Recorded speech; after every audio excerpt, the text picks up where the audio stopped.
buen día, señoras y señores. ¿Cómo están ustedes? Hoy día los quiero llevar a una época de nuestro país que es hace harto tiempo. Y como yo no sé nada de ese harto tiempo para atrás, vamos a conversar con don Rubén Steberg. Él es arqueólogo, antropólogo, estudió prehistoria y arqueología en la Universidad de Chile, es doctor en ciencias naturales con orientación antropológica en la Universidad de La Plata, me parece. Vamos Sí. a preguntarle a él sobre todo este tema, pero además él estuvo muchos años dentro del Museo Nacional de Historia Natural. ¿Cómo está usted, don Rubén? Muchas gracias, buen día por recibirnos. Buenos días, estoy muy bien, gracias. A su disposición. Oye, Rubén, yo decía recién que usted con todos sus conocimientos nos puede aclarar un poco qué es lo que pasaba acá en Chile, qué es lo que había acá en la región metropolitana, en la cuenca del Mapocho, cuando llegó don Pedro Valdivia. ¿Usted nos puede aclarar un poco algo de eso? ¿Qué es lo que pasaba? Lo que había, ¿se puede hablar realmente de asentamientos? ¿Solamente son hallazgos como muy esporádicos lo que se ha encontrado? Cuéntenos un poquito de esa época. Bueno, eh, alrededor de principios del siglo XV, o sea, estamos hablando de 1410, 1420, esa fecha no se sabe exactamente, los habitantes del Mapocho, o sea, los mapochoes, se aliaron o llegaron a un acuerdo con los incas, o sea, con el Tahuantinsuyo. Llegaron a un acuerdo. La palabra alianza no es adecuada porque supone un acuerdo militar. Me han dicho, me han recomendado que más bien un acuerdo. Y hasta donde los datos dan, fue un acuerdo absolutamente voluntario y pacífico. Eso significa que esas antiguas hipótesis que hablaban de conquista militar por parte de los incas, eso en este momento no lo estamos usando, no lo estamos manejando los que estudiamos ese periodo, simplemente porque no hay evidencia de guerras, ni de conflictos, ni de armas. Entonces, ya es muy difícil seguir postulando, a pesar que los libros de historia lo siguen diciendo, de que fuimos conquistados por los incas. Yo creo que por lo que a las cuencas del Mapocho y Maipo respecta, eso no ocurrió así. Eso es lo que los datos. Ahora, ¿qué significó esto para la población local? Cambios importantes. Cambios importantes.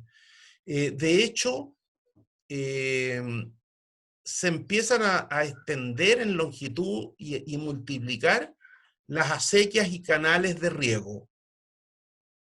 Se habilitan varias, centenares o hasta miles de nuevas hectáreas a la agricultura y la población local y las personas que pueden haber llegado de otras partes se van a vivir a chacras, habilitan chacras, para eso hacen sus acequias y los que pueden habilitan chacras y se van a vivir ahí. Eso es bastante claro en la documentación temprana europea. Ya el cronista Vivar lo menciona y las primeras mercedes de tierra que se reparten los españoles fueron las chacras incaicas o indígenas. Fueron chacras. Entonces, no habían ciudades, a pesar que algunos periodistas, dale con que habían ciudades incas acá, no habían ciudades. Pequeños villorrios, pequeñas aldeas, porque la gente prefería vivir en sus chacras.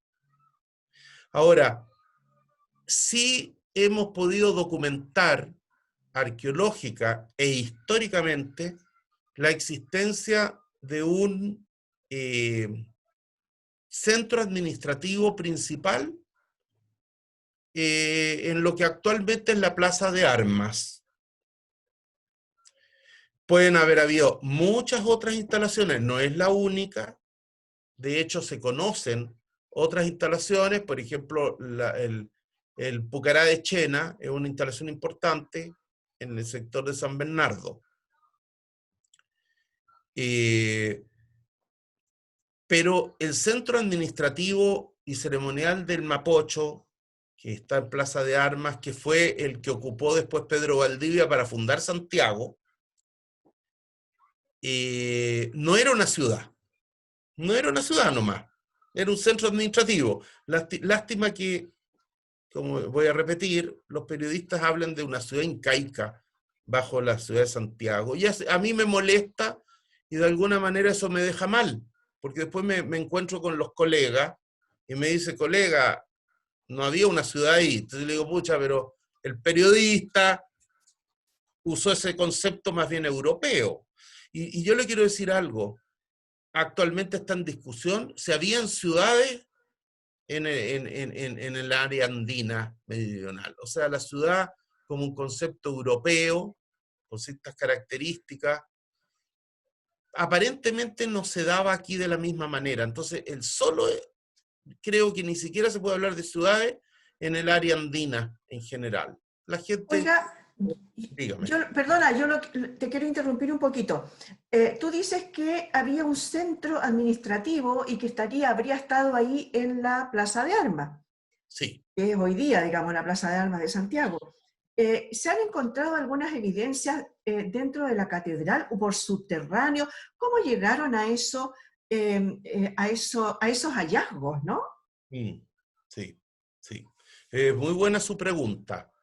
Desde mucho tiempo, desde muchos años que se vienen haciendo en forma ocasional, por ejemplo, cuando se empieza a hacer los heridos para hacer un edificio, ¡pum!, se encuentra con una tumba incaica. Eso hay registros, varios registros, que vienen desde hace tiempo, pero eso nunca se había planteado como un centro administrativo, sino que eran tumbas del periodo incaico. Pero después, cuando empezamos a revisar documentación histórica temprana, entonces, por ejemplo, aparecen cosas muy significativas. En 1541, pocos meses después que se funda la ciudad de Santiago, Pedro Valdivia es nombrado gobernador en el tambo grande que hay junto a la plaza de esta ciudad. En el tambo grande que hay junto a la plaza de esta ciudad. Estamos hablando 3 meses después que se funda Santiago. ¿Y eso ustedes tienen algún tipo de evidencia de ese tambo grande? No queda No queda ninguna nada. evidencia de ese tambo porque se construyó ahí la casa de Pedro Valdivia y después toda la ciudad de Santiago se ha construido una encima. Después hay un documento muy interesante, un juicio, en que se presentan unos testigos y Gaspar Jauja, que declaró que tenía como 80 años, no hablaba español aún y llegó a Chile cuando era un niño acompañando a los españoles. Él llegó del Perú, seguramente Jauja. Aquí le pusieron Gaspar. Y en la declaración hubo un intérprete que iba traduciendo lo que él decía y dijo que el camino del Inca llegaba a la Plaza de Armas y pasaba junto a los paredones viejos de las casas del Inca. De tal manera que él está mencionando que había un Inga, ya vamos a ver qué es un Inga. Un Inga es alguien de la familia real del Perú, porque Inga es el nombre del rey. Y se extiende el concepto Inga en esa época, ahora Inca, a toda la familia real. Toda la familia eran los Incas. Entonces, interesante que había un Inca en Santiago. Y su casa estaba ahí en la Plaza de Armas. Interesante. Este es Tampoco hay evidencia de ustedes no, acerca de eso, solamente lo escrito. Ya, esas son las dos citas escritas, y como usted bien dice, nadie va a encontrar los paredones viejos de la casa del Inca cuando hay un edificio construido encima. Pero nosotros excavamos conseguimos de financiamiento del FONDECIT, Fondo Nacional de Ciencia y Tecnología, para excavar la Plaza de Armas, o los contornos de la Plaza de Armas, y ver si nos encontrábamos con vestigios materiales, que es lo que usted quiere. Ujú. Tuvimos bastante comprensión de parte de las autoridades, no solo de la Catedral Metropolitana, de Correos de Chile, del Museo Histórico Nacional, del Cuerpo de Bomberos de Santiago, de la Orden Dominica. Todos ellos nos dijeron: excaven donde puedan, en los jardines que tenemos, donde puedan, no nos destruyan las instalaciones. Y nosotros pudimos excavar en distintas partes, entre ellos en el Patio de los Naranjos de la Catedral Metropolitana, que está al lado de la catedral misma. Y yo le diría que en prácticamente todas las excavaciones nuestras, que eran al azar, era donde se nos permitía, llegado a una cierta profundidad, encontrábamos vestigios fragmentados, fragmentos de cerámica y todo, del periodo incaico. O sea, por parte nuestra, incluso encontramos algunas partes donde habían restos de construcciones, de tal manera que nosotros encontramos vestigios del periodo incaico en los alrededores de Santiago. Pero ocurrió algo que es mágico.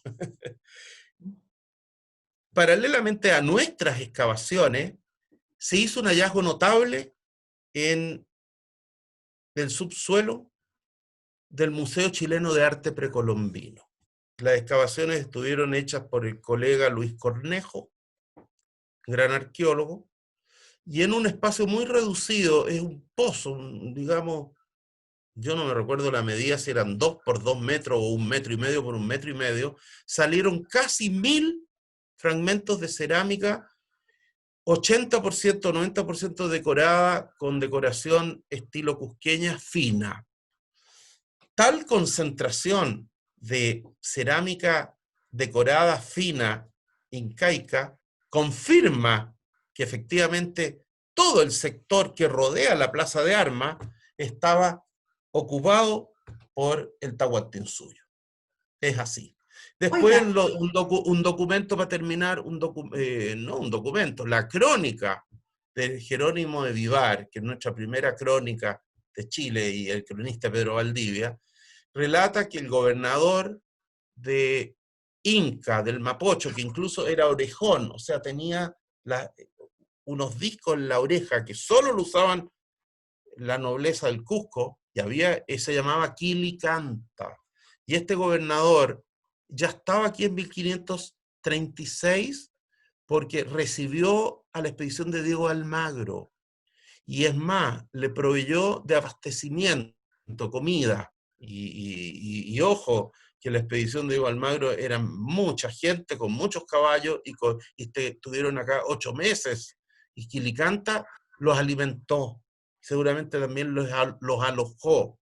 Y después en 1540, cuando viene Pedro Valdivia, adivine quién los recibe: Quilicanta. ah, Así que había un gobernador, y lo más probable es que estos paredones viejos de las casas de Linga, que había mencionado el testigo don Gaspar ujú, Jauja, ujú. corresponden exactamente a una de las casas que tenía Quilicanta. Gran personaje de acá de la cuenca del Mapocho, y desconocido para la mayoría de las personas. Oiga, a propósito de lo de desconocido, yo debo haber tenido un profesor muy malo en el colegio, o a lo mejor yo soy anterior al periodo, pero la verdad es que no tengo idea. ¿Por qué no nos explica brevemente de qué se trata el Tahuantinsuyo? Yeah. Bueno, Tahuantinsuyo es el nombre que ellos se daban al Estado. Sabe que cuando yo hablo de Estado, estoy usando un término europeo. Y cuando hablo de imperio, estoy usando un concepto europeo. Y cuando hablo de ciudad, estoy usando un concepto europeo, que no encajan estos conceptos en lo que había acá. Si usted me pregunta a mí, yo no creo que era un imperio, y menos parecido al romano, menos. Y había un profesor, doctor Rafino, que en paz descanse, que decía que el imperio inca no se parece en nada al imperio romano, excepto por los caminos. Lo único que tiene desparecido es esta red gigantesca de caminos. En todo lo demás no se parece en nada. Bueno, el Tahuantinsuyo es una organización andina o panandina que tuvo como capital el Cusco y que por algunos motivos que no entremos en ese detalle, y tampoco lo sé, tendré una respuesta muy concreta, se expandió rápidamente por muchos territorios, reinos, señoríos, etcétera, y llegó a abarcar desde Ecuador hasta Chile, pasando por Perú, Bolivia y Argentina. O sea, llegó a comprender 5 países actuales, bueno, Argentina no completo, solo el noroeste y centroeste argentino, Chile tampoco completo, porque llegaron hasta un poco más al sur de Santiago, pero comprendió partes de 5 países actuales, o sea, llegó a formar una organización gigantesca, y la expansión se hizo muy rápido. Es probable que en algunas ocasiones, y muy al principio, hubieran los quechuas del Cusco hayan usado estrategias de expansión militar, pero después ya no, porque no es posible expandirse con ejércitos tan rápido. Ahí empezaron a funcionar otros mecanismos que tienen que ver con mecanismos de reciprocidad y mecanismos de característicos de las culturas andinas. Y por eso que yo sostengo que, y no solo yo, prácticamente todos los colegas que estudiamos este tema, que aquí no hubo conquista militar. No hubo conquista militar. Y si algún cronista lo dice, basado en su ignorancia. ¿Y por qué? Porque muchos cronistas nunca entendieron el estado inca, el Tahuantinsuyo, no lo entendieron. Y como además los estaban destruyendo, y no tenían ningún interés en entender lo que estaban destruyendo, hay crónicas que relatan en forma muy equivocada lo que aquí pasaba. Y yo diría que recién ahora estamos tratando de entender bien lo que estaba pasando a partir de excavaciones arqueológicas y de documentación europea que no es crónicas, no es crónica, sino que es documentación administrativa y judicial, en que no se tergiversan tanto las cosas como lo puede haber hecho un cronista. Imagínense un cronista que vuelve a España y allá en España le dicen, oiga, escriba lo que vivió cuando estuvo en América, y hay gente que está escribiendo lo que recuerda 30 años después, 50 años después. O sea, estuvieron aquí a los 20 años, están escribiendo, qué sé yo, a los 60 años, la historia del Perú, llena de errores, porque está basado en lo que se recuerdan. Así Claro, y que, aparte no hay una rigurosidad respecto del estudio, de lo que vio, de lo que debió haberse fijado. claro, Eso no existe en esos cronistas, ¿no? Oiga, algunos son más fieles que otros seguramente tenían apuntes, entonces pudieron dar datos fidedignos porque tenían apuntes, y otros se copiaban, interesante, uno se copiaba al otro, entonces en los errores se empiezan a repetir, ya, empiezan a repetir. claro, y termina siendo una verdad. Oiga, usted... Ahora dígame. No, sí, diga. Y hay un dato que es importante entenderlo en su contexto. Pedro Valdivia le escribe varias cartas al rey y son cartas muy interesadas. ¿Cuál era el interés de Pedro Valdivia? Sorprender al rey, sorprenderlo con los hallazgos, más que con los hallazgos, con las actividades, con los adelantos y con lo que hizo Pedro Valdivia en Chile.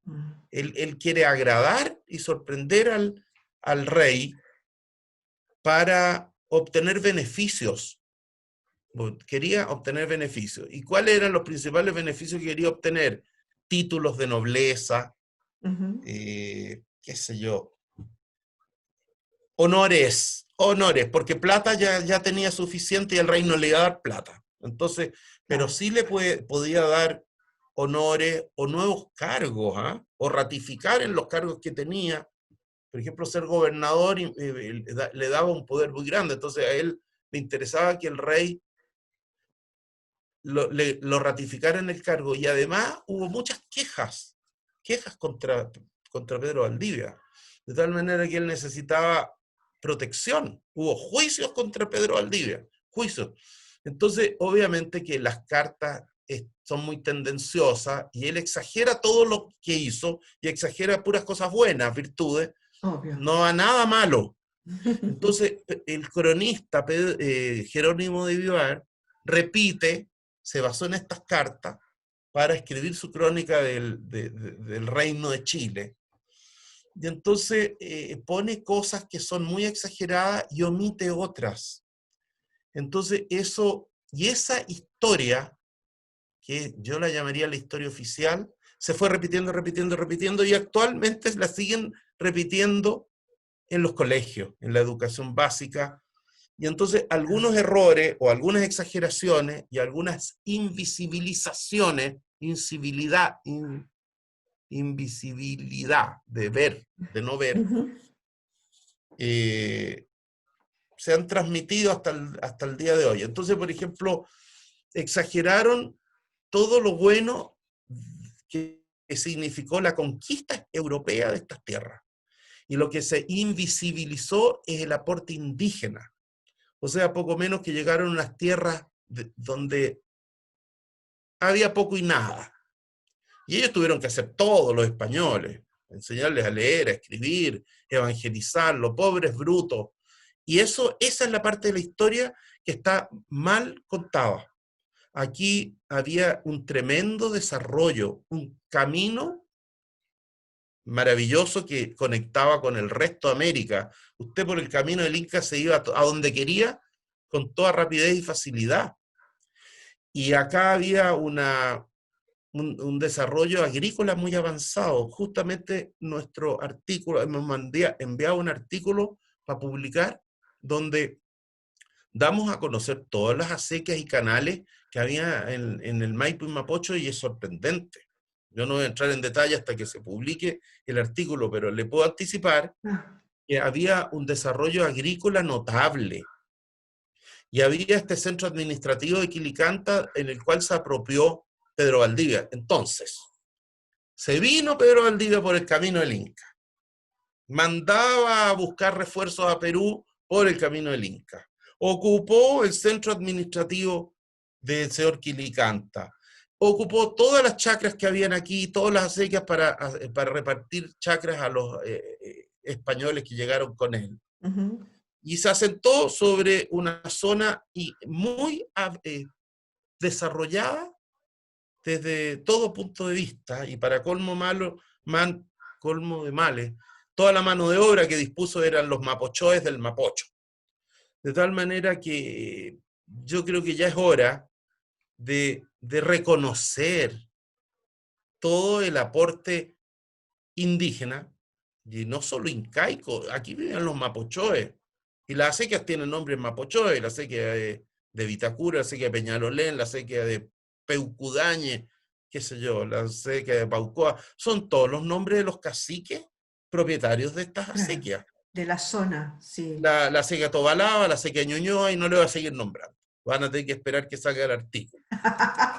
Bien, me parece. Oiga, usted entre medio Dígame. mencionó el tema del Pucará de Chena.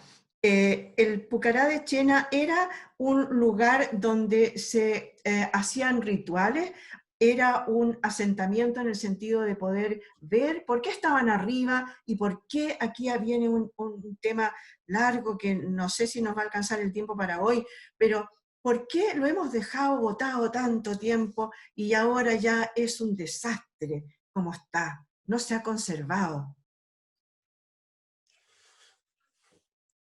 En Chile prácticamente todos los sitios arqueológicos están abandonados en el lugar donde están. No, no, no, yo no veo una... Claro, hay una protección legal que la da el Consejo de Monumentos Nacionales, pero es una protección legal de escritorio, pero en el terreno mismo el Consejo de Monumentos Nacionales no tiene guardaparque, no lo habilita para que ingresen los turistas. Esa tarea en Chile, yo diría que no la hace nadie. Y por lo tanto, no es el Pucará de Chena el que esté abandonado.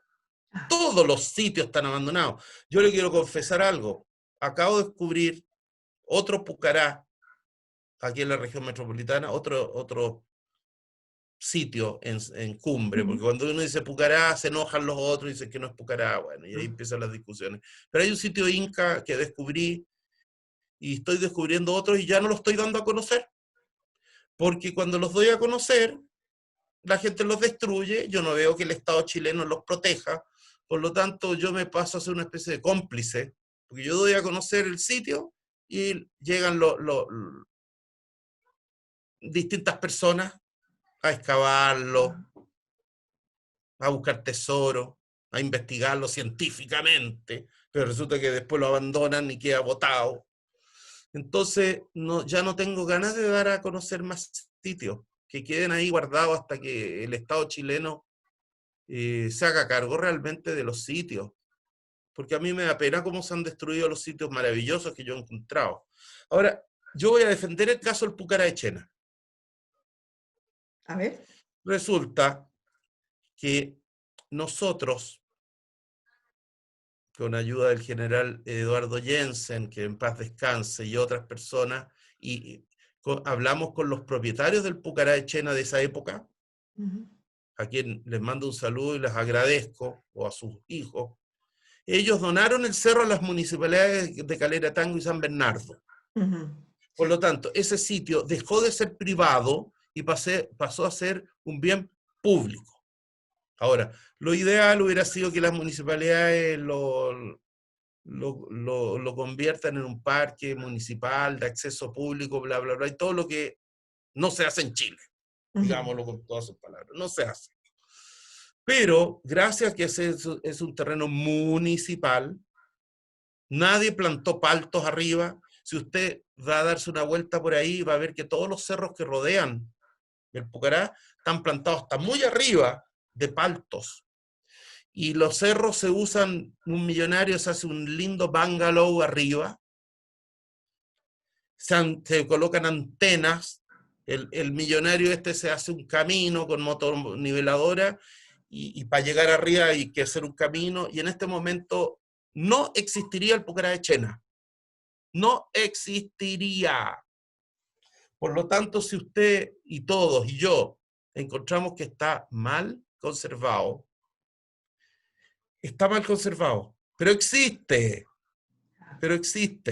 No han pasado ni una motoniveladora abriendo un camino, nadie se ha hecho un bungalow arriba, nadie lo ha llenado de paltos. Entonces, qué bueno que este sitio exista, porque algún día en el futuro, cuando Chile sea otro Chile, más maduro, puedan hacerse cargo y conservarlo. Pero los sitios que han sido destruidos, en el futuro ya no van a poder ser reconstruidos. Yo no sé si Exactamente. Sí, estamos llegando, creo que a exactamente. la hora de terminar esta Sí, conversación, pero si usted gusta, otro día seguimos. pero de todas maneras, porque nos faltó hablar de la momia del Cerro del Plomo, nos faltó hablar, bueno, de un montón de cosas. En realidad, lo que sí quiero terminar con una cosa muy simpática que yo estuve leyendo por ahí, de cómo usted entró al museo. Hizo eh, una entrevista, ¿no? Para ser acogido, que me llamó muchísimo la atención, porque no nos cuenta usted muy brevemente, y también le quiero preguntar, esas más de 1000 o 1.000.000 de piezas que tiene el Museo Nacional de Historia Natural, ¿se muestran? ¿Hay exhibición? ¿Usted ya no está en el museo? Todo eso. Primero, ¿puedo hacerle una pregunta? ¿Y de usted dónde se enteró en alguna entrevista? ¿Dónde mencioné la forma como logré entrar al museo?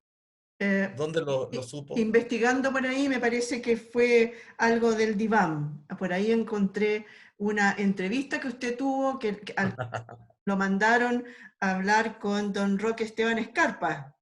Sí, un gran personaje de la escritura chilena. Pero Gran da la personaje. impresión de que usted iba muy distinto de cómo está ahora.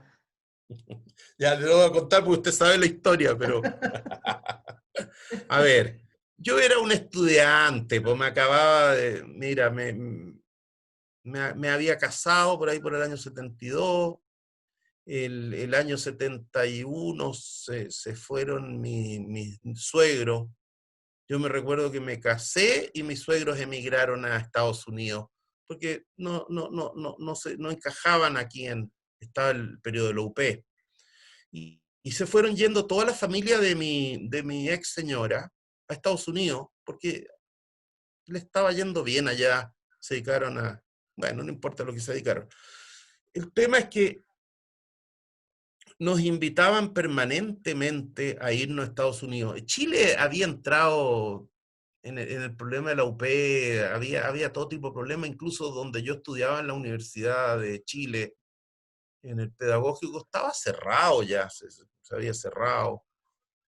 Había muchas barricadas, costaba estudiar, y entonces mis ex suegros querían que nosotros emigráramos a Estados Unidos, no fuéramos para allá. Y nosotros estábamos felices aquí, a mí me gustaba hasta cierto punto la UP, a mi ex señora le gustaba aún más que a mí, y nos queríamos quedar en Chile. Bueno, ya había ese tira y afloja, bueno, y fuimos invitados a Estados Unidos justo en agosto del 73, por lo tanto, en septiembre el golpe o pronunciamiento, para mí fue un golpe, estábamos allá. Y yo fui a la universidad de la UCLA, Universidad de California, a llevarle un mensaje un saludo de la doctora Grete Monni, directora del museo, allá a un doctor Clement Megan, y Clement Menger me ofreció hacer un doctorado allá con él. Un doctorado. Estamos hablando de una época que no habían doctorado en antropología, en arqueología en Chile. Faltaban 30 años para que empezaran los doctorados en Chile. Y era tentadora esa posibilidad de hacer un doctorado allá, que en Chile no se podía hacer. Pero yo tenía que terminar primero arqueología. El tipo me dijo, usted termine su licenciatura y se viene sin hacer magíster. Usted se viene y hacemos el doctorado. Y bueno, yo regresé a Chile y por ahí, por marzo del 74, pedí una entrevista con Roque Esteban Escarpa. En esa época yo era hippie, tenía pelo largo, fui con blue jeans y sandalias porque los jeans y las sandalias no me las quitaba nadie. Mira, hasta el día de hoy se me mera ando con jeans y sandalias, así que algo de los hippies me queda. El tema es que fui así todo chascón a una entrevista y veo a un Roque Esteban Escarpa que era terno perfecto, creo que hasta humitas tenía, oye, un caballero, y yo ahí en una oficina maravillosa. Y yo le dije, mire, don Roque, bueno, él me preguntó qué quería, y yo le dije, mire, yo estoy frente a la siguiente disyuntiva. Resulta que yo he estudiado 2 carreras gratis en Chile. Ingeniería de Ejecución en Química Industrial y actualmente estoy terminando, ya egresé de licenciatura en Arqueología y Prehistoria en la Universidad de Chile. Tengo las posibilidades de irme a vivir a Estados Unidos, doctorarme allá, hay familia que me acoge. Y antes de tomar la decisión, quería preguntarle a usted si Chile me necesita. Imagínate, un chascón estamos hablando de un tipo de 24 años recién cumplido, un hippie, que le vaya a decir a don Roque que esté en Escarpa si Chile me necesita. Pero el argumento era fuerte, o sea, Chile me había financiado 2 carreras universitarias gratuitas. Entonces también, bueno, Chile invirtió en mí. Chile me necesita, porque si no me voy tranquilo y sin ningún cargo de conciencia a Estados Unidos. Y adivina ¿Qué tuvo que responderme él? ¿Qué me pudo responder él? Que lo contrataba. Sí, sí. ¿Sabes tú que no le quedó otra? Me Claro, dijo, déjeme pensarlo unos días, y me dijo, déjeme pensarlo unos días, pero además déjeme dos personas, dos nombres a los cuales yo pueda pedir referencia suya, porque claro. yo en realidad necesito referencia. Y yo le nombré dos personas y él las llamó, pidió referencias mías, y creo que al quinto día me llamó la señora Gloria Razzoli, jefa personal, y me dijo, tengo instrucciones de don Roque Esteban Escarpa de contratarlo como jefe de laboratorio de antropología a la Oh, brevedad posible. Él quiere que esto en una semana esté cerrado. qué Y maravilla. frente a eso, ya no me fui a Estados Unidos y me quedé Claro. acá. Si fue una buena o mala decisión, nadie sabe. Nadie sabe qué hubiera pasado con mi vida allá. Pero esa es la ¿Cuántos años, forma. cuántos años se quedó en el Museo Nacional? Me faltaron 2 meses para 44 años. Uh, ya, toda una Me vida. quedé, me quedé 43 años y se transformó en mi único trabajo permanente y estable, porque yo entré a trabajar ahí y jubilé ahí hace 2 años y medio atrás. Oiga, qué maravilla, me encanta. Sabe que lo voy a tener que citar otro día, porque cuando usted tenga un tiempito que nos vuelva a recibir, porque como le decía, nos quedó cualquier cantidad de cosas por hablar. Bueno, con usted se puede hablar por mucho tiempo. Muchas gracias por estar con nosotros. Yo sé que está apuradito, así que lo voy a liberar. Muchas gracias por haber estado hoy día con nosotros. Bueno, fue un placer. Ojalá que le sirva y encantado. Como dice usted, yo para estas cosas puedo conversar horas y no preparo nada. Me va saliendo la información. Llámeme cuando quiera. Buenísimo, buenísimo. Muchas Suerte y gracias. cuídense del COVID, que está muy complicado. Está Sí, ¿no muy es complicado. cierto? Estamos Muy complicados y complicado. parece que va a venir más complicado todavía. Así que sí, usted también cuídese. Muchas Ok. gracias por habernos recibido. Muchas gracias a ustedes también, señoras y señores, por haber estado con nosotros hoy día en un programa más de En Tiempos de Coronavirus. Muchas gracias por haber estado ahí.